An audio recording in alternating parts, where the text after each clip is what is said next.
Bismillahirrahmanirrahim. Assalamualaikum warahmatullahi wabarakatuh. Alhamdulillahilladzi arsala rasulahu bil huda wa dinil haqq liyuzhirahu 'alad dini kullihi walau karihal kafirun walau karihal munafiqun walau karihal musyrikun walau karihal zalimun. أشهد أن لا إله إلا الله وحده لا شريك له وأشهد أن سيدنا محمدا عبده ورسوله اللهم صل وسلم وبارك على سيدنا محمد وعلى آله وأصحابه أجمعين سبحانك لا علم لنا إلا ما علمتنا إنك أنت العليم الحكيم قال رب اشرح لي صدري ويسر لي أمري واحلل عقدة من لساني يفقه قولي أما بعد أيها المؤمنون اتقوا الله أوصيكم وإياي بتقوى الله فقد فاز المتقون. Muslimin dan muslimat, para jemaah Masjid Rizwaniyah, Masjid daerah Kuala Kangsar. Mudah-mudahan pada malam ini kita semua dirahmati, diberkati dan diampuni Allah Subhanahu wa taala. Amin ya rabbal alamin. Alhamdulillah, segala puji bagi Allah, syukur kepada Allah, terima kasih Allah kerana pada malam ini kita dipertemukan lagi. Asbab nak jadi sebabnya bila ada ustaz yang tak dapat datang. Ada ustaz yang ada areh, jadi saya menggantikan. Saya tak ada kuliah tetap di masjid ini sebab masjid ni dah penuh. Penuh, bukan kata sebulan 30 kali kuliahnya, entah berapa kali kamu. Mungkin ada kuliah duha, ada kuliah zuhur, kuliah asar, kuliah maghrib. Pasal masjid ni memang imarah, memang meriah dengan majlis ilmu. Jadi asbab, nak jadi sebabnya tak datang ustaz yang patut mengajar malam ini, jadi saya menggantikan. Jadi ustaz yang tak dapat datang ni pun sebenarnya kawan juga. Ustaz Muhammad Huri. Kan, Ustaz Muhammad Huri ni senior saya waktu belajar di Mahad Tahfiz Al-Quran wal Qiraat Negeri Perak, dan satu bilik, dan beliau merupakan ketua bilik lah, ketua naqib, naqib ataupun ketua bilik kami tu.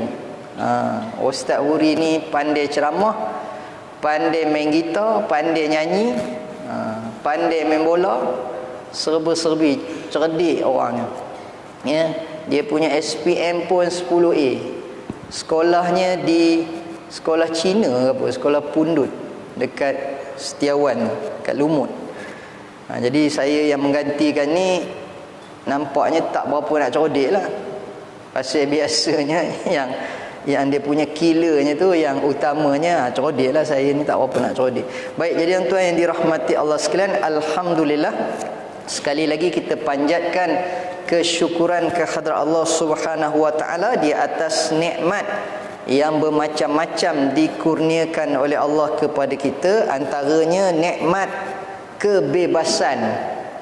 Bila mana dah diumumkan boleh merentah daerah, merentah negeri, malah merentah negara, maka kita pun rasa bebaslah sikit, bernapaslah sikit, nyawalah sikit. Kalau tidak rasa sesak dada ni, kan, rasa tak nyawa, rasa macam nak mati, kan. Dan ada yang sampai bunuh diri pun ada. Padahal boleh lagi bernafas walaupun duduk dalam daerah, tapi dia dah rasa serabut kepala otaknya.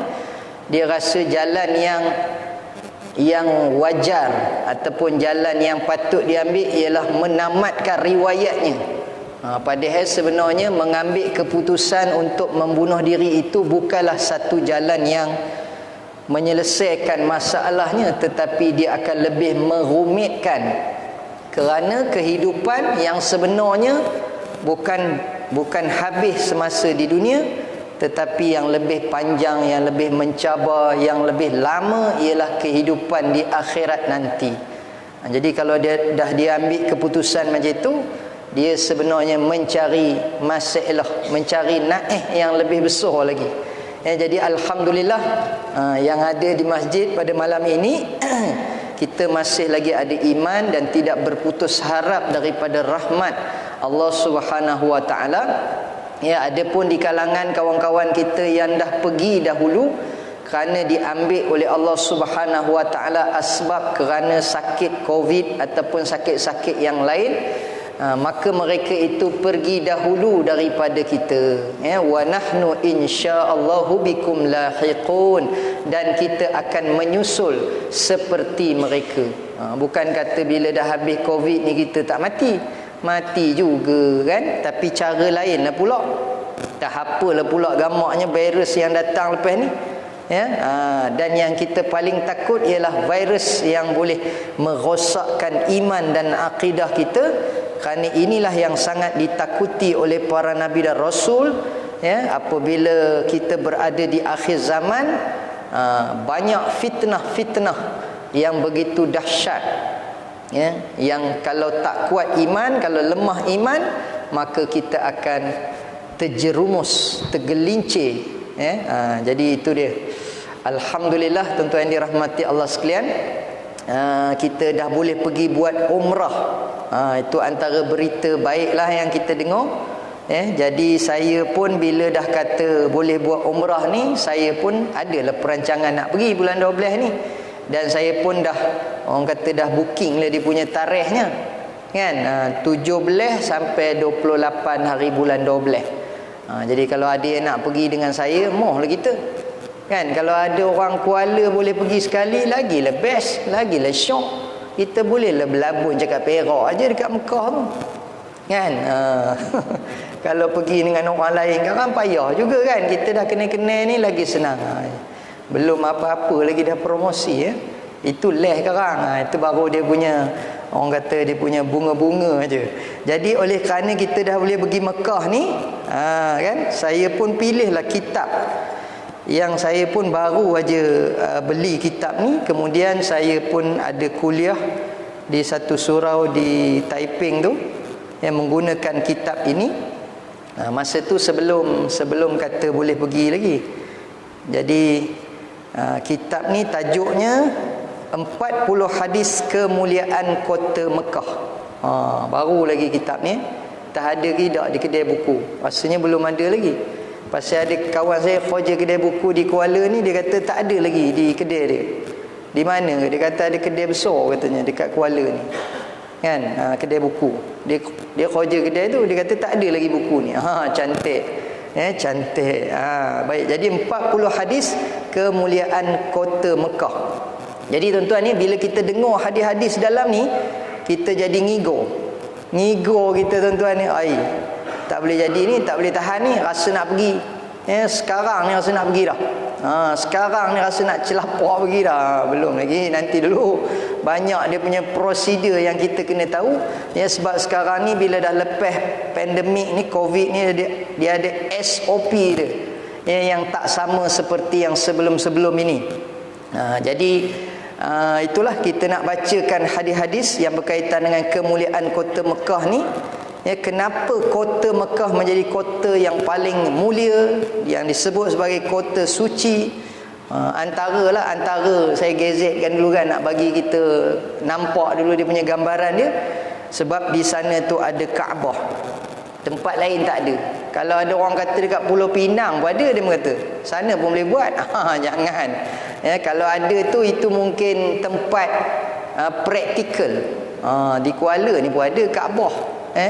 Di Kuala pun ada, dia membuat praktikal, dia mengangkut Kaabah tu. Kecil je lah Kaabahnya kan. Itu bukan yang ori. Itu yang fake ni, yang tiruan. Yang original satu aja di Mekah. Di Madinah pun tak ada Kaabah kan. Kubah ada, Kaabah tak ada. Kemudian di sana ada Masjidil Haram. Rasanya tak ada kot dalam Malaysia ni. Kalau ada orang buat masjid, dia bubuh nama Masjidil Haram. Rasanya tak ada kot Pasal satu je, Masjidil Haram ada di Mekah, dan itulah masjid yang paling mulia. Beribadah padanya 100,000 kali ganda. Masya Allah. Masjid Ridwaniyah ni tahu berapa? Kan, selama dah kita pergi berpuluh tahun ni, berapa ganjarannya? Entahlah ustaz, tak ada pula dia tulis depan tu. Kan? Kalau macam masjid apa Masjid Quba ke, pasal dah 2-3 tahun tak pergi ni, dah tak ingat lah. Masjid apa yang ada tulis dekat pintu dia tu, siapa ambil wuduk kemudian dia pergi ke masjid tu solat sunat 2 rakaat, seperti mana mengerjakan umrah ke apa ke, dia punya fadilat ni. Masjid Quba ke apa ke, tu saya pun dah terlupa tuan-tuan ni. Nak ceritanya adalah dia punya fadilat dia, kelebihan dia dah dinyatakan oleh Rasulullah sallallahu alaihi wasallam. Tapi masjid kita ni tak ada. Tu yang ramai bila balik daripada umrah, balik daripada haji, dia dah tak datang masjid dah. Pelik kita tengok. Pelik. Hari tu masa belum pergi umrah, belum pergi haji, dia pergi masjid. Lepas tu bila balik dia dah tak datang dah. Dia kata sana 100,000 katanya. Masjid Nabawi 1,000. Balik sini apa hang tak tulis. Tu yang teman tak pergi tu. Lagipun pahala hari tu pun tak habis makan lagi katanya. Jadi cara jawab tu nampak macam cerdik lah. Tapi itulah tengin namanya. Pasalnya tanda-tanda orang yang mendapat haji yang mabrur, umrah yang makbul, ialah mereka yang istiqamah. Kalau di sana tu dia rajin ulang-alik ke masjid, maka bila balik dia akan pergi juga ke masjid. Dia tak kiralah berapa ganjaran pahalanya, tapi yang pastinya solat di masjid lebih besar ganjarannya daripada di rumah. Melainkan masa Covid hari itulah dah demo tak bagi. Kan, kita gagah hendak juga. Kan, panjat juga pagar, kepak juga, nak masuk juga, dah orang tak bagi. Kan, time dah buka tak datang pula. Saja nak kena tempelin. Saja akhir tu kan. Baik, jadi tuan-tuan dirahmati Allah Subhanahu Wa Taala, bila nak masuk bukunya ustaz? Celotehnya lama dah lah, masa pendek sekarang ni, bukan boleh lajak sampai isyak je. Jadi kalau saya terlajak kan tuan-tuan senyap-senyap, udahlah, jangan repot. Ini beria benar nak merepotnya pun. Okey, baik. Kita tengok, kita mungkin tak boleh, memang takkan habislah baca 40 hadis. Kan? Jadi sajalah saya guna kitab ni. Nanti kalau saya datang lagi, gantikan mana-mana ustaz yang terpeleot lagi. Sekarang ni banyak ustaz yang terpeleot, pasal dah boleh merentas ni. Macam-macam lah urusannya.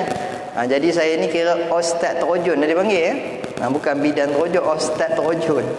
Jadi lepas ni adalah modelnya kan. Datang lagi sekali rang, sambung je lah. Okey.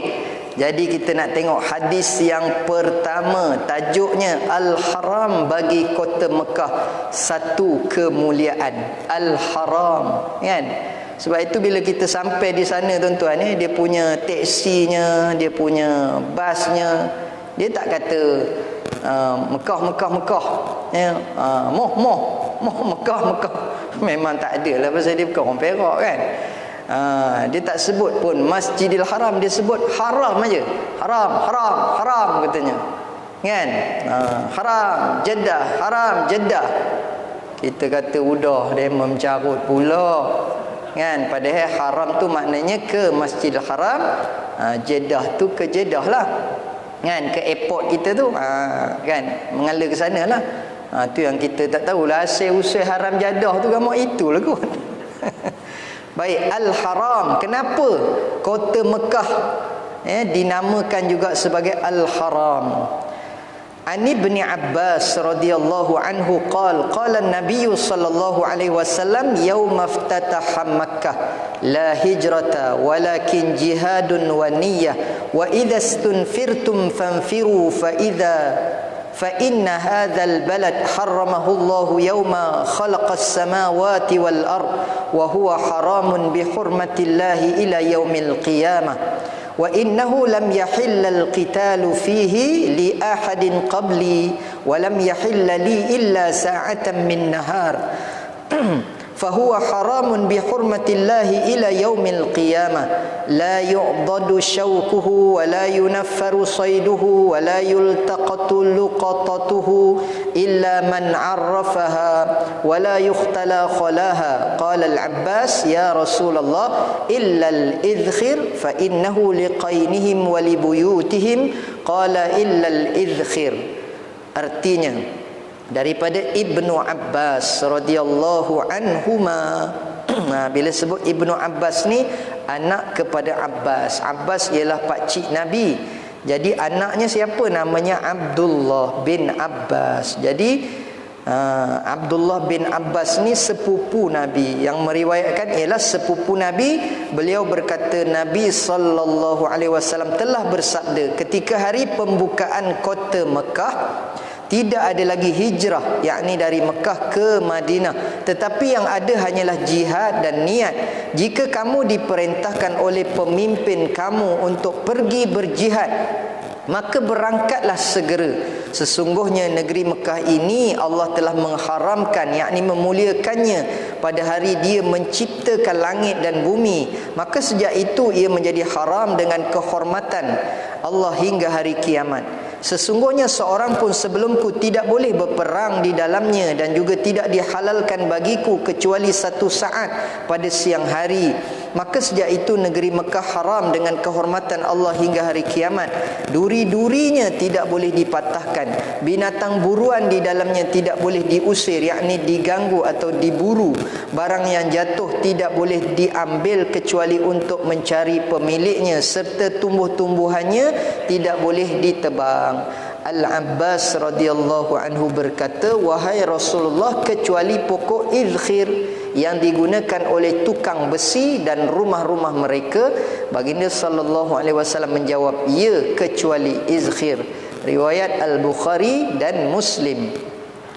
Itu dia punya matan hadisnya dan juga terjemahannya. Kita tengok huraiannya. Dalam hadis ini Rasulullah sallallahu alaihi wasallam telah menjelaskan tidak ada lagi usaha-usaha hijrah bagi umat Islam setelah kota Mekah kembali berada dalam kekuasaan umat Islam. Dulu masa peringkat awal Islam, ya, ketika Nabi mula-mula berdakwah, kan, masa tu tak ramai pengikutnya, tapi makin lama makin ramai, makin lama makin ramai, ya. Sebab itu dalam buku yang ditulis oleh Michael H. Hart, betul ke makhraj saya menyebutnya, kan? Orang putih ni memang gagal sikit lah, ya. Dulu kira gagal lah orang putih, jadi dia kata apa, 100, takat itu je lah tu, 100 orang tokoh negarawan ataupun tokoh pemimpin dunia ni, dalam kajian dia, yang paling berjaya, yang paling terror, yang paling handai, kan, ialah nombor 1, dia meletakkan Nabi Muhammad sallallahu alaihi wasallam. Padahal dia tu bukan Islam, tapi tak tahulah kemudian tu dia masuk Islam ke apa. Tapi dalam kajian dia, dia kata Nabi Muhammad ni yang paling berjaya. Pasal dia kata dalam tempoh 23 tahun dia punya kejayaan dakwah dia, ya, di seluruh pelosok dunia ada orang Islam, kan. Kemudian kerajaan Islam kuat, kukuh, digeruni, ditakuti, hanya dalam tempoh 23 tahun sahaja yang dibina ataupun dibawa oleh Nabi Muhammad sallallahu alaihi wasallam. Jadi asalnya, ya, bermulanya, tercetusnya ataupun pioneernya bermula di Mekah, tapi masa itu tak kuat, kan. Sebelum itu perintah berhijrah kepada Rasulullah sallallahu alaihi wasallam dan para sahabat radhiyallahu anhum. Pada detik awal Islam berkembang, umat Islam terpaksa menempuh siri-siri kezaliman yang berlaku kepada mereka di kota ini kerana agama Islam tidak diterima. Dah sikit, dah tak ramai, tak kuat masa itu. Yang banyak masuk Islam pun di kalangan hamba, kan, orang miskin. Di kalangan gangster belum ada lagi. Tu yang kita dengar Saidina Umar bila masuk tu, dia terang-terang mengaku Islam, kan. Dia terang-terang mengaku dia dah, ikut Muhammad. Siapa berani halang? Kalau nak isteri jadi janda, anaknya jadi yatim, beranilah kacau, katanya. Jangan nak ngocoh. Dia cakap perak jugalah, tu alih bahasa. Kan? Masa tu dah ada gangster, kemudian dah ada jutawan-jutawan, dah ada orang besar-besar, ahli politik. Kan? Masa tu makin hari makin kuatlah. Setelah beberapa tahun di kota Madinah, akhirnya baginda sallallahu alaihi wasallam bersama para sahabat telah kembali ke tanah suci Mekah dan membukanya hingga kini menjadi negara Islam yang mulia. Asalnya Madinah tu kan namanya sebelum Yathrib Tayyibah kalau tak silap. Tayyibah ke Tayyibah macam itulah. Kemudian Yathrib ataupun Yathrib dulu, Tayyibah, kemudian Madinah. Madinah tu maknanya Madinah maknanya bandar, ya, Al-Munawwarah yang bercahaya. Kan? Jadi Nabi yang memberikan nama Madinah tu setelah Nabi berhijrah ke Madinah. Sebelum itu namanya Yathrib. Setahun sebelum Nabi hijrah, dalam peristiwa Isra' dan Mi'raj, Nabi singgah, naik burak singgah. Kemudian masa singgah tu, ya, malaikat Jibril khabar, ya Rasulullah, di sinilah tempat yang Mika nak hijrah tahun depan. Malaikat pun cakap perak juga, ya. Ahli bahasa, ya. Di sinilah tempat yang Mika nak hijrah tahun depan. Jadi Nabi Muhammad maknanya dah usha-usha, ya, orang kata udah nengok-nengok dululah tempat sebelum nak hijrah. Oh, sini tempatnya. Jadi sekarang ni tuan-tuan dirahmati Allah sekalian, yang kata Madinah dan Mekah ini menjadi kota, ya, menjadi kota yang mulia, kota yang berjaya, ya, kota yang dikenali, yang tersohor di seluruh dunia. Jadi kalau kita sebagai orang Islam ni bila sebut je Mekah dengan Madinah, tahu dah. Ya, siapa kata, tak tahulah di mana katanya. Di mana katanya. Tu orang Johor tu dia ada kan, di mana katanya. Kan? Yang itu kita pun tak tahu nak khabar lah, itu tahap tengin, tahap apa tak tahulah, ya. Kan?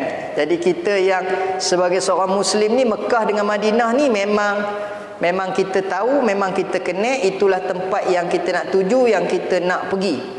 Ya, pasal dalam Al-Quran sendiri menyebutkan wa'adzim fin nasi bil hajji ya'tuka rijalan wa ala kulli dhamirin ya'tina min kulli fajjin amiq. Dan serulah umat manusia untuk mengerjakan ibadat haji, nescaya mereka akan datang ke rumah Tuhanmu dengan berjalan kaki dan dengan menunggang berjenis-jenis unta yang kurus yang datangnya dari pelbagai jalan dan ceruk rantau yang jauh. Surah Al-Hajj. Sebab kita sebagai seorang Muslim, rukun Islam yang kelima ialah menunaikan haji, mengerjakan haji ke Baitullah ataupun ke Mekah. Man istata'a ilaihi sabila, barang siapa yang berkemampuan untuk sampai kepadanya. Jadi kata ulama, mampu di sini maksudnya antaranya ialah dari segi keselamatan. Bila kita nak pergi ke sana tu, selamat tidak kita punya perjalanan. Kemudian belanja, ya.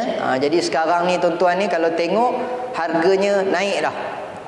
Kalau tak silap saya 1,000 lebih kurang lah, 1,000 ke 2,000.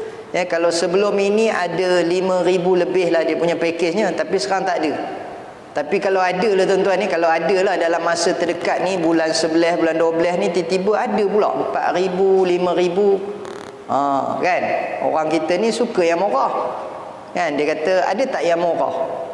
Kan? Lepas tu, ada tak yang murah dekat? Ada tak yang murah dekat makan ikan siakap? Katanya, sudah. Kan? Dia nak makan yang sedap, hotelnya dekat, lepas tu murah. Ambil lah. Lepas tu kenalah. Ya? Naya Pak Karim lah. Tak pergilah dia ke Mekah. Kan? Paling murah pun saya tengok 6,000 lebih ke ataupun 7,000 lah. Dia dah naik harga dah. Naik. Itu kita kena menerimalah hakikat. Lagipun tuan-tuan, dah 2 tahun ni duit pun dah berkepuk dah kan. Bawah tilam tu entah berapa puluh ribu ada dah keluar kalau belanja, kalau pergilah umrah. Ini dalam kepala otak tu dah terfikir orang nak pergi Vietnam cadangnya katanya. Kan, cadangnya nak pergi mana? Bandung nak perginya, Vietnam nak perginya, Phuket nak perginya, ya, Krabi nak perginya, tempat-tempat hobi tu yang nak perginya. Tak salah kalau nak pergi, tapi Mekah ni tak pergi lagi. Kan, Mekah tak pergi, Madinah tak pergi, Palestin tak pergi, tak jadi. Sebab Nabi kata dalam hadisnya, apabila kamu bermusafir, la tushaddidur rihal, jangan kamu bersusah payah untuk menyampaikan kenderaan kamu pada 3 tempat. Maknanya bila kita dah ada duit belanja, kalau katalah nak melancong, ke mana nak pergi dulu? Langkawi dulu ke? Langkawi ni kira dalam negara, kira maaf lagi lah. Tapi kalau nak keluar negara, ke mana nak pergi? Tapi yang cerita Langkawi ni pun sepatutnya kalau kita kumpul duit tu untuk mengerjakan haji, mengerjakan umrah, itu lebih utama rasanya, daripada kita perhabiskan duit pergi ke Langkawi makan ikan siakap, kan? Tu contoh-contohnya lah, kan. Duit 1,000 lebih tu kalau dikumpul-kumpul tu dah boleh pergi umrah, kan. Jadi keutamaannya nak pergi mana dulu? Nabi kata jangan bersusah payah menyampaikan kenderaan kamu kepada 3 tempat. Yang pertama, Masjidil Haram di Mekah. Maknanya nombor 1 pergi Mekah dulu. Kemudian Madinah, Masjid Nabawi Madinah. Kemudian Masjidil Aqsa Palestin. Rupanya tuan-tuan, kalau ikut turutan tu, Mekah, Madinah, Palestin.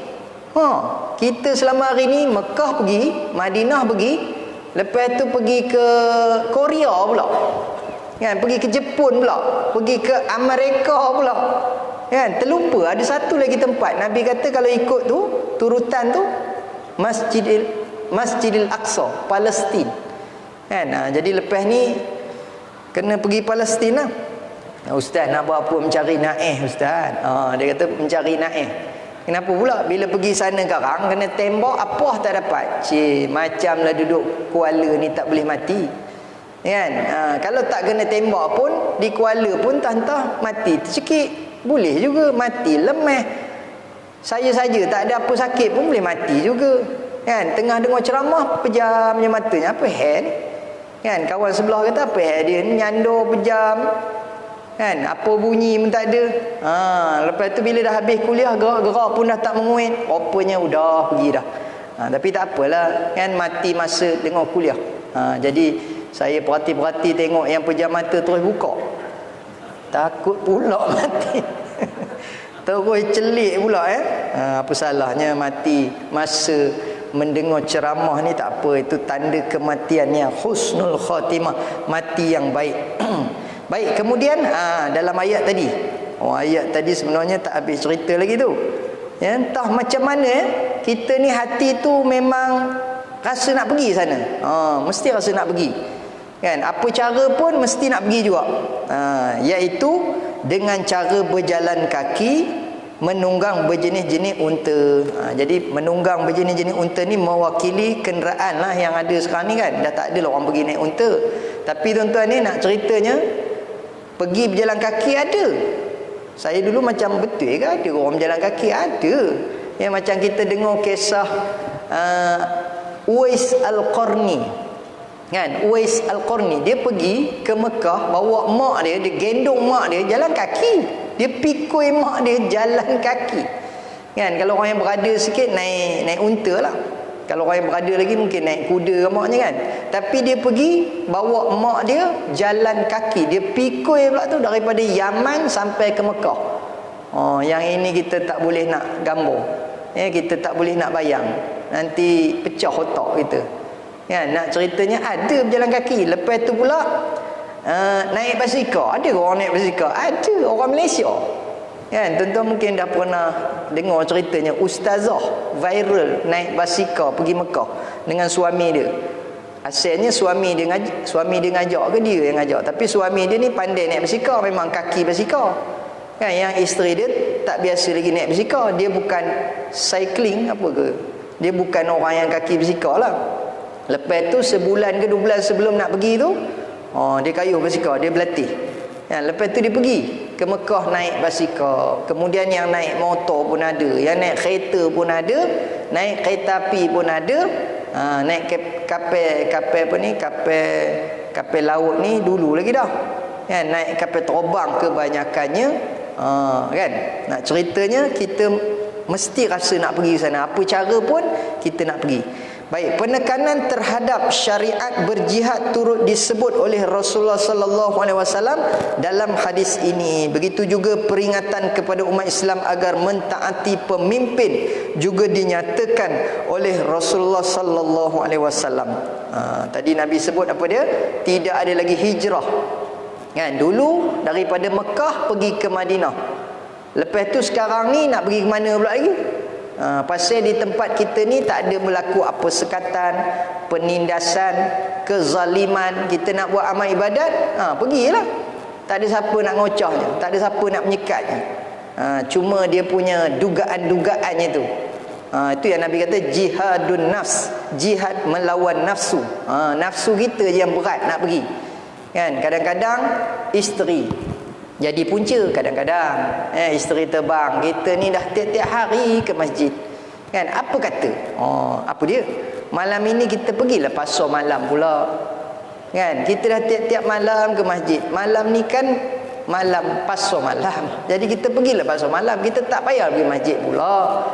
Dah cover dah bang. Yang berapa hari kita pergi tu dah cover dah. Takat kita pergi pasar malam sehari ni apalah sangat. Lepas ni kita tobat lah. Pula isteri pula ngajak kita pergi pasar malam. Kita ni memang lemah. Orang lelaki ni misalnya berpintai ke, bertanglung ke, tebal ke, dia kalau dengan isteri ni memang cayo. Kita mudah cayo. Tambah kalau hari tu hari Khamis, lelaki. Jadi dandan kita kata okey. Jadi kadang-kadang orang perempuan kata, oi kami pula puncanya padahal orang jantan. Dia bila dah marah sebut orang jantan, orang tua katanya kan. Orang jantan, orang tua tu yang punya pasal katanya kan. Masing-masing lah ada kadang isteri jadi punca, kadang jadi suami jadi punca, kadang anak jadi punca. Kemudian mentaati pemimpin. Pemimpin kita pula tak bagi pula ya. Kita ingat kalau boleh lah, ingat nak pergi Israel tu. Kan kita nak pergi lah Palestin, nak tolong orang Palestin. Tapi pemimpin kata tak payah kot katanya. Kau duduk je lah di Kuala tu, tak payah lah pergi. Kan kita tak payah lah campur urusan orang. Nampaknya pemimpin kita tak bagi dia. Tapi kalau pemimpin kata moh kita katanya, ayo. Jadi pada ketika itu kita kena taat. Apabila pemimpin menyuruh, mengarahkan, mengajak kita untuk pergi berjihad, maka kita wajib mentaati pemimpin. Namun perkara yang lebih penting ditekankan dalam hadis ini berkaitan dengan kemuliaan kota Mekah. Ia disebut secara jelas dalam hadis ini, iaitu pengharaman kota suci Mekah. Jadi kalau kita baca sepintas lalu lah, apa pula pengharaman kota suci Mekah? Maknanya kita tak boleh masuk ke? Kan dah jadi haram pula Mekah ni. Maksud pengharaman tadi apa dia? Kota Mekah menjadi lambang kesatuan seluruh umat Islam. Ini bukan huraian kepada pengharaman tu. Ini tulisan dalam gambar. Dalam buku ni dia ada gambar tuan-tuan. Dia gambar orang ramai dekat Mekah ni lah. Ini time musim haji lah ni gambar ni. Kalau saya tunjukkan bukan tuan-tuan nampak pun ya.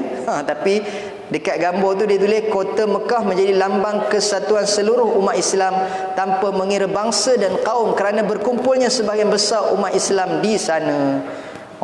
Kan makin hari makin ramai, makin hari makin ramai, makin lagi dia buka berapa juta entah.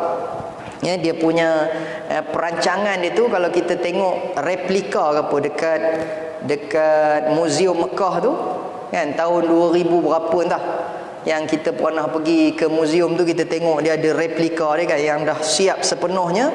Masa tu berapa juta ke boleh berada di Mekah dalam satu-satu masa tu. Jadi nak ceritanya ramai lah, ramai. Masa tu semua bangsa dalam dunia ni ada. Kita tengok kulit hijau, ada hijau kulitnya. Selama hari ni kita jumpa di Kuala, jubahnya hijau. Dia orang peh hijau pakainya, jubah hijau, spender hijau, keretanya hijau, motornya hijau, kita pergi rumahnya hijau juga. Ya Allah, dia punya ta'asub, dia punya fanatiknya kan, tak kisahlah warna hijau tu. Kemudian ada yang merah kan, Nabi pernah pakai warna merah ni tuan-tuan ni, tapi sekali-sekala yang dia ni sepanjang masa merah. Nak buatkan dia ni memang betul-betul tegar punya penyokong. Kan, merah sepanjang masa. Nabi pernah pakai merah, tapi sekali ke ada sekali-sekala lah.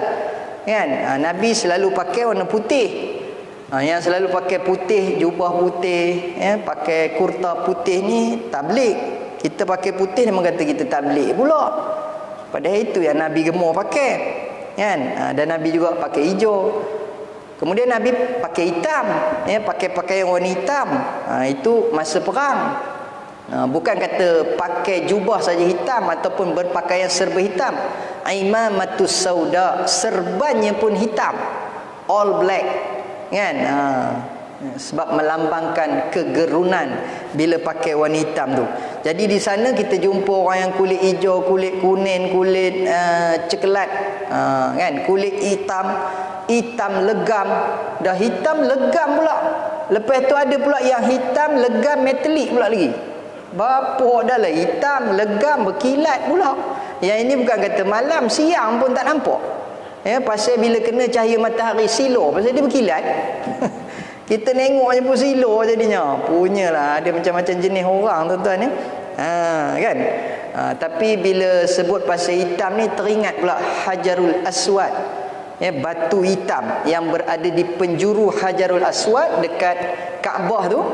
Berpusu-pusu orang nak mencium Hajarul Aswad. Nabi kata asalnya warna putih. Batu yang diambil daripada syurga asalnya warna putih. Bila diletak situ, cium, lama hitam. Pasal apa cium boleh jadi hitam? Nabi kata apabila melekatnya dosa-dosa. Dia jadi hitam tu sebab melekatnya dosa-dosa. Kemudian Saidina Omar, satu ketika bila dia lalu dekat Hajarul Aswad tu, dia kata, wahai batu, kalau bukanlah kerana Nabi cium kamu, aku pun tak ingin, katanya. Aku pun tak ingin saja-saja nak cium kamu, tidak lah. Tapi oleh kerana Nabi cium, ini perbuatan Nabi, sunnah Nabi, maka aku cium jugalah kamu. Hajarul Aswad, batu hitam. Kita pun teringin juga. Tapi kita orang Malaysia kan, kita tengok je lah. Ya Allah, tak daya teman, katanya kan. Tak daya teman, kata tengok ramai orang berombak-ombak orang mengeronyot sampai banyak manjat, hidup lah. Rupanya tuan-tuan petua lah, beberapa kali saya pergi dan saya pun dapat nasihat daripada orang-orang yang dah biasa pergi, orang alim kan. Dia kata apa dia? Niat aja. Aku nak cium Hajarul Aswad. Ya Allah mudahkan. Rupanya kalau kita niat, walaupun orang tengah mengeronyok tu, dapat. Tapi sebelum nak cium Hajarul Aswad, cium dulu lah ketiak Arab.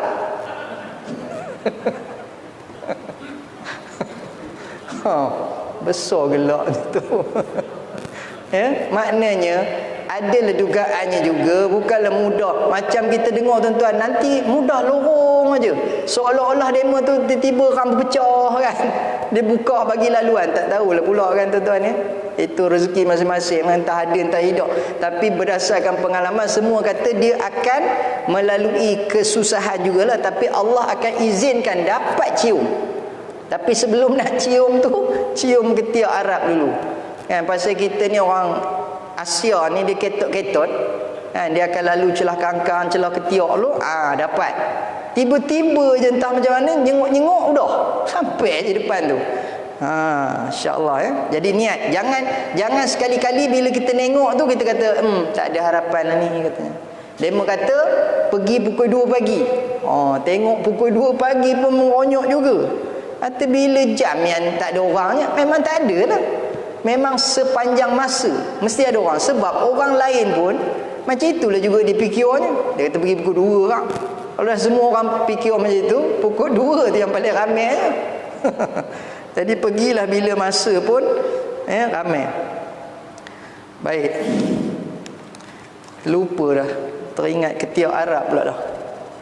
Menurut Imam An-Nawawi rahimahullah, terdapat pandangan yang berbeza oleh ulama mengenai bilakah bermulanya pengharaman kota Mekah. Yang disebut pengharaman ni tadi itulah maksudnya pantang larang. Pantang larang macam kita kita dengar bulan-bulan haram. Ada bulan yang haram iaitu bulan Muharram, bulan Rejab, bulan apa lagi? Zulhijjah, Satu lagi bulan apa Zulqa'dah, Muharram, Rejab, Zulhijjah. Apa lagi satu bulan ni? Bulan haram. Dia ada 4 bulan. Kan? Kenapa dinamakan bulan haram? Pasal dia ada pantang larang di dalam bulan itu. Begitu juga kota Mekah dinamakan Al-Haram kerana dia ada pantang larang dia. Apa dia punya pantang larang dia? Bukan nak cerita pantang larang yang tadi dah sebut dah. Pandangan pertama, pengharaman. Pantang larang kota Mekah bermula dari bumi dan langit diciptakan. Masa mula-mula, masa asal-asal langit dan bumi ini diciptakan, masa itu lagi dah diharamkan Mekah ini, yang tadi itulah. Saja-saja nak metik, nak menebang, nak mengepak, nak memburu, nak bergaduh, nak berperang, tak boleh. Kemudian pandangan yang kedua, Mekah adalah seperti tempat-tempat lain dalam bumi sebelum ini. Pengharaman tanah Mekah bermula dari zaman Nabi Ibrahim alaihissalam. Ini pandangan yang kedua. Kenapa masa zaman Nabi Ibrahim alaihissalam? Sebab kisah yang kita tahu, Nabi Ibrahim dengan anaknya yang membina balik bangunan Kaabah tu. Kalau ikut asalnya Kaabah tu dah ada lama dah. Kalau tak silap daripada zaman Nabi Adam lagi dah ada dah. Tapi dah berlaku macam-macam lah. Kemudian Nabi Ibrahim dia bina balik Kaabah ni bersama dengan anaknya. Maka sebab itu di tepi Kaabah tu ada maqam Ibrahim. Bila sebut maqam, kalau kita tak reti, tak tahu, tak pernah dengar, kita kata ini kubur lah. Kan, kubur Nabi Ibrahim ada dekat tepi Kaabah. Bukan kubur. Kat sini adalah maqam. Kan, kalau kita orang biasa ni panggil kubur lah, tapi kalau orang besar-besar dia sebut maqam. Jadi maqamun artinya tempat berdiri Nabi Ibrahim alaihissalam waktu dia meletakkan batu asas ataupun dia menyusun binaan Kaabah tu, dia berdiri dekat tepi tu. Jadi tempat dia berdiri ataupun tempat tapak kaki Nabi Ibrahim tu dipanggil maqam Ibrahim. Dulunya betul-betul dekat sebelah, tetapi telah pun dijarakkan. Sebab dia menjadi halangan untuk orang tawaf.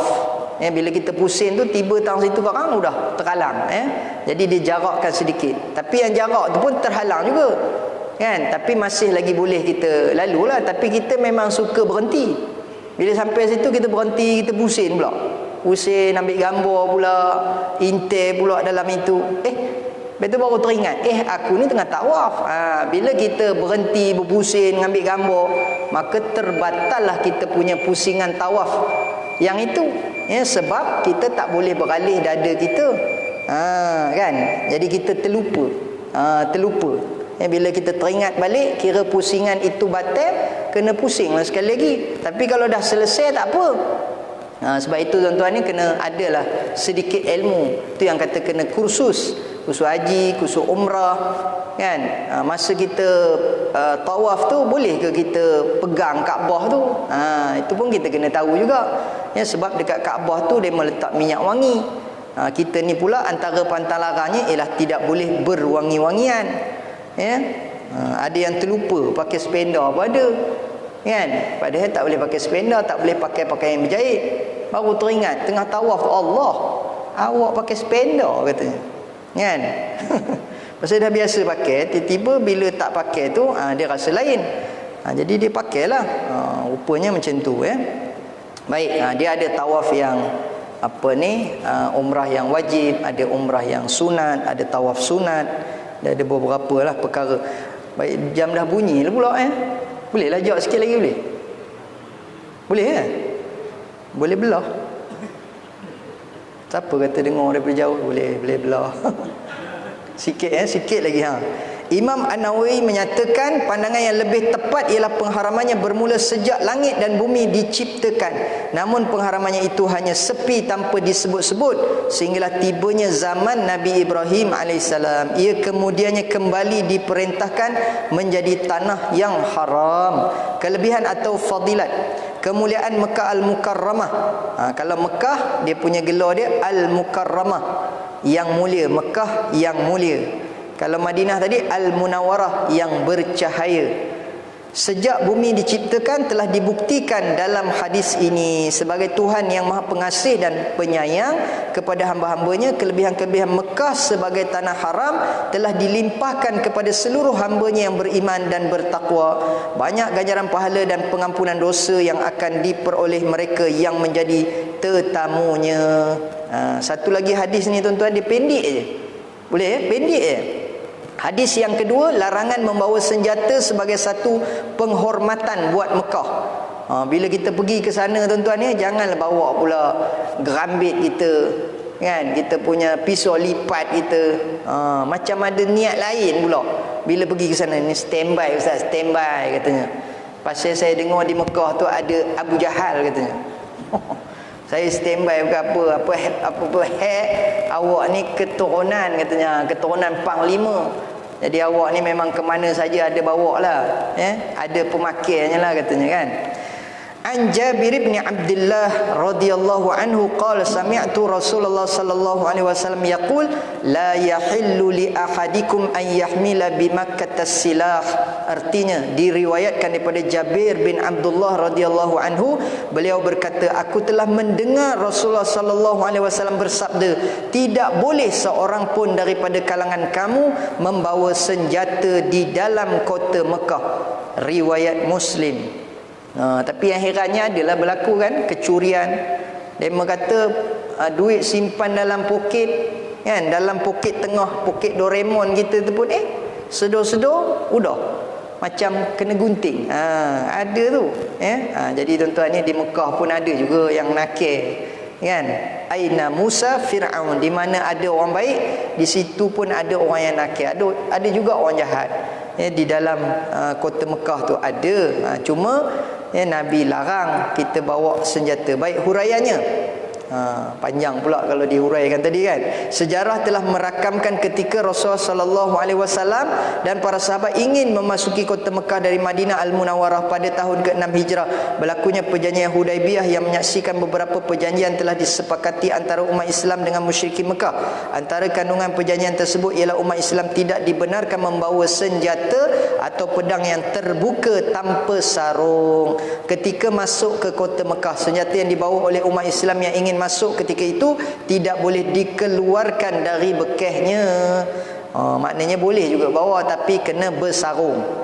Sebab bila dibuka tu, itu saja nak cari gaduh tu, kan. Dia ada maksud-maksud dia, kan. Saya baru ni adalah pergi satu program. Lepas tu bila sampai tu dia suruh saya pakai tanjak, kan. Tuan-tuan orang Kuala ni memang arif lebab tanjak-tanjak ni. Saya masa kahwin hari tu adalah pakai, kan. Lepas tu cadangnya nak pakai lagi sekali pasal nak kahwin lagi. Tapi tak dapat lagi, kan. Jadi itulah tak merasa pakai tanjak tu. Jadi ada satu majlis tu dia suruh pakai tanjak. Semua tetamu yang datang tu dia bagi tanjak. Jadi saya pun main sarung je lah. Rupanya silap. Dia ada cara, dia tang mana dia punya apa benda, entah dia punya ekor lah, dia punya, kan. Dia tak tahulah nak menyebutnya, kan. Dia kata ini letak dekat atas telinga ustaz, kan. Lepas tu dia punya ini namanya apa entah, kan. Yang ini perak punya, yang ini panglima, yang ini perebet saja katanya, kan. Yang ini dia punya apa ni, raja dia yang pakai ni. Lepas tu dia tunjuk pasal kerih. Kerih tu pun dia punya sarung dia kalau macam ni. Dia punya apa bilah dia tu 3, 4, 5. Dia cerita. Lepas tu kalau kepalanya ke depan, itu nak ajak gaduh tu. Kalau kepalanya ke belakang, tak jadi, kan, nak berdamai. Kalau dikeluarkan, dia ada maksud-maksud dia. Saya pun dah tak ingat, dah tak fokus masa dia cerita tu. Kita tak fokus pasal dalam kepala otak kita ni, apa aku nak ceramah ni sekarang, pasal dia jemput ceramah. Lepas tu biasalah tuan-tuan ni, kadang dia punya tetamu dia yang kita panggil apa ya, dia punya ketua kampung dia pengurusinya, dia memang berucap macam ceramah. Jadi saya terfikir, aku nak ceramah apa orang ni, dia memang dah sebut dah. Jadi kadang-kadang ada juga yang jenis macam tu, kan. Dia punya pengurusinya pun dah cerita, kemudian dia punya ketua kampung cerita, YB cerita, dan lama habis model. Penceramah balik saja je lah, ya. Bagus juga. Saya pun kata semua dah cakap dah, jadi saya cakap sikit je lah. Yang penting bayarnya sama. Baik. Aduh, kat mana tadi ya? Larangan tersebut bersifat kekal hingga hari ini. Menurut Imam As-Suyuti, jumhur ulama bersepakat larangan yang dinyatakan ini menunjukkan tiadanya keperluan bagi umat Islam mengangkat senjata di kota Mekah hingga hari ini. Jadi iyalah pun kita pergi Mekah tu nak buat apa? Nak buat amal ibadat. Jadi pasal apa kita nak bawa pula senjata? Secara tidak langsung larangan ini menunjukkan umat Islam tidak boleh menimbulkan sebarang permasalahan seperti kekecohan, huru-hara dan sebagainya di kota Mekah. Walaupun kita di Kuala ni dikenali sebagai orang yang gedebe ke, samseng ke, taiko ke, pailang ke, 3 lain ke, kan, 10 lain ke, ayahanda ke, kekanda ke, ibonda ke, toknda ke, nenda ke. Jadi sampai sana jangan jangan tunjukkan kita punya ayahanda tak ayahanda tu.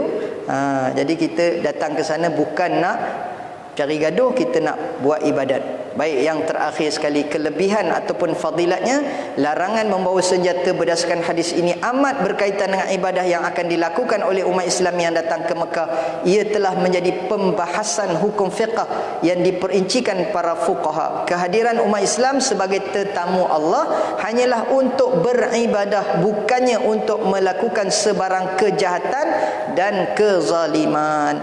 Bumi ini merupakan bumi yang membawa keamanan. Setiap umat Islam yang memasukinya akan dapat merasakan diri mereka lebih selamat berbanding di tempat-tempat lain. Oleh yang demikian, perbuatan tersebut jika dilakukan juga merupakan satu kesalahan dan dosa.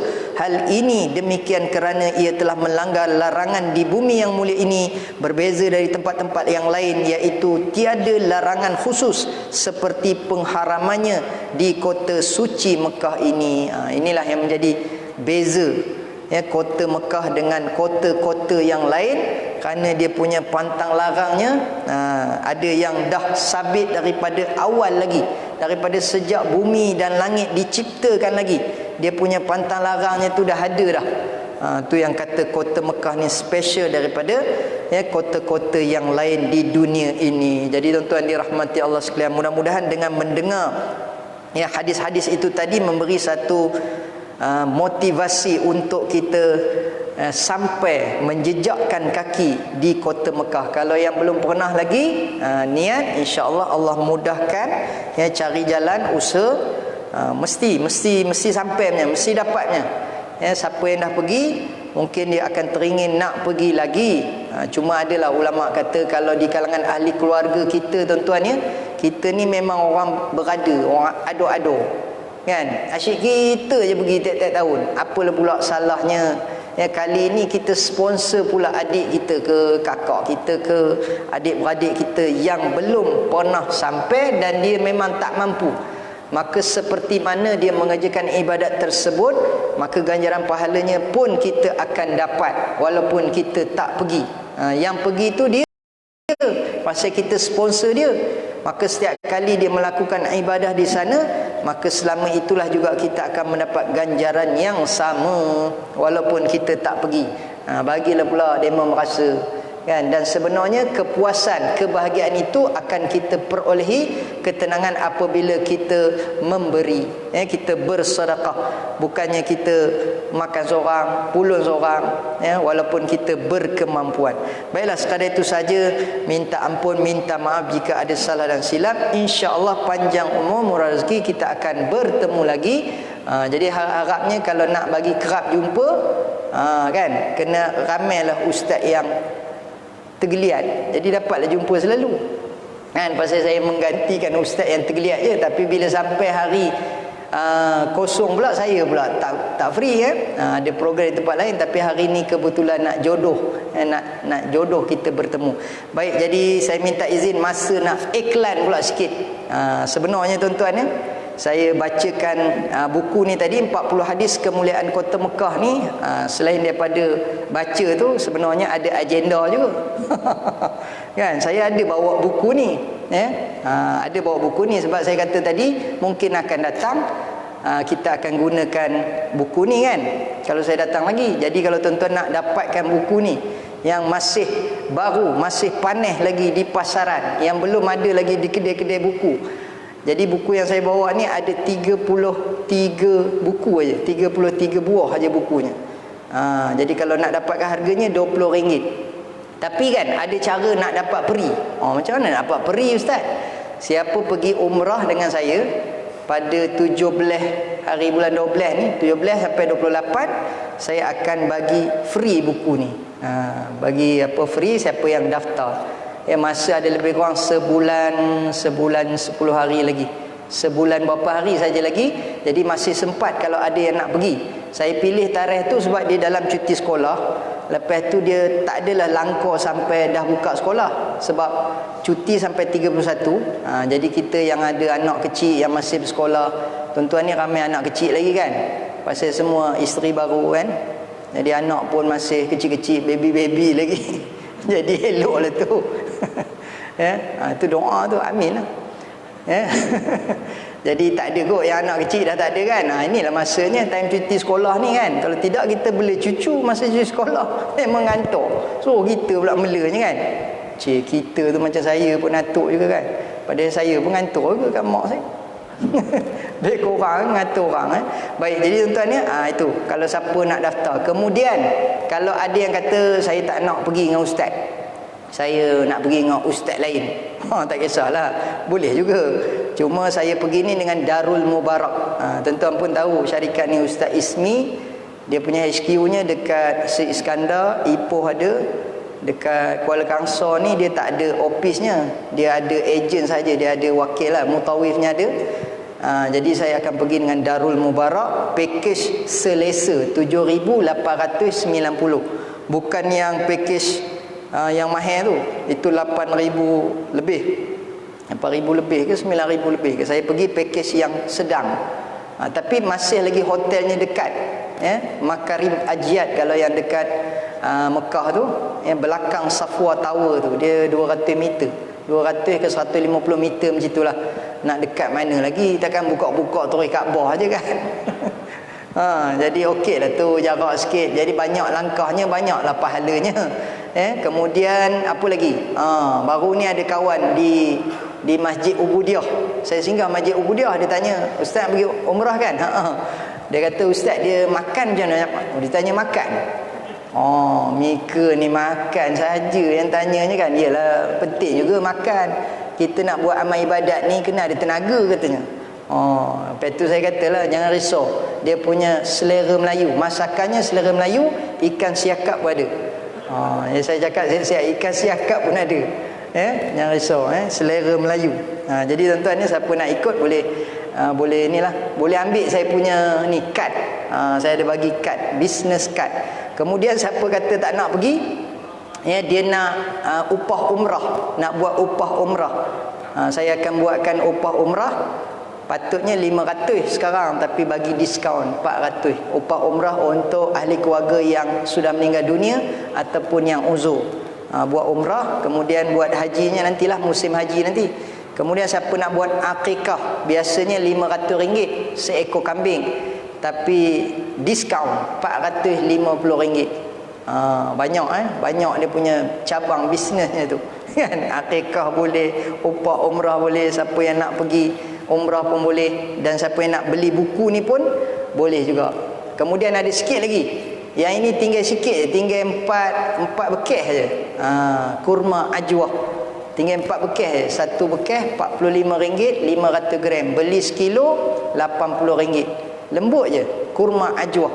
Barang siapa yang makan kurma ajwah 7 biji setiap pagi, man tasabbaha kulla yawmin 7 tamaratin ajwah lam yadurruhu fi dhalikal yawm summun wala sihrun. Terhindar ia daripada racun dan sihir pada hari ia memakannya. Jadi amalkan kurma ajwah 7 biji pada setiap pagi. Jadi sekadar itu saja iklannya. Sehingga bertemu lagi. Assalamualaikum warahmatullahi wabarakatuh.